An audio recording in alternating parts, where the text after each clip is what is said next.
A wealthy man's prized animals had wandered off. He called his son and sent him out to find them.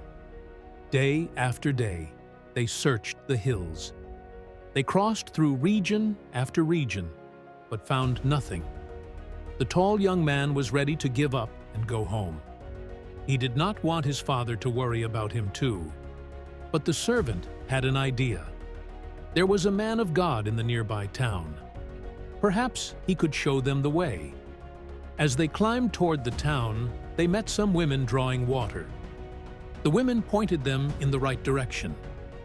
At that very moment, the prophet was walking through the town. God had already told him someone special was coming. The Lord had spoken clearly. "Tomorrow, I will send you the man. He will lead my people and save them." The young man asked the elder where he could find the prophet. The old man smiled. "I am the one you are looking for. Do not worry about the animals. They have already been found." Samuel said something that the young man could never have expected. The prophet honored him above all the other guests that evening. This was not an ordinary meal. It had been prepared just for him. Before the sun had fully risen, the prophet called the young man up to the rooftop. It was time for a private word. Samuel poured the sacred oil over his head and kissed him. "The Lord has chosen you to lead his people." God himself had looked upon his people with favor. Their cry had reached him, and he had chosen his answer. As he walked away, something changed deep inside him. God had already begun to work in his heart. When the Spirit of God came upon him, he began to worship with the prophets.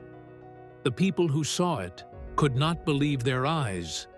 All of Israel was about to discover what God had already decided. Something was about to change for the whole nation. Samuel called all the people together. He reminded them that they had rejected God by asking for a king, but God had heard them anyway. Tribe by tribe, family by family, the lots were cast, each one narrowing the choice until only one name remained. When they called his name, no one could find him. The chosen one was hiding among the luggage. Samuel presented him before all the people. "There is no one like him among all of Israel." The crowd erupted. "Long live the king!" The shout rose up from every direction. All of Israel had spoken with one voice. Samuel wrote down how the kingdom would work and placed it before the Lord. He wanted it remembered and honored forever. Saul went home quietly. A small group of brave men whose hearts God had touched walked beside him. Not everyone believed in him. Some despised him and refused to honor him. But Saul said nothing. He left it in God's hands. A new chapter had begun for Israel. The young man who went looking for donkeys came home as a king.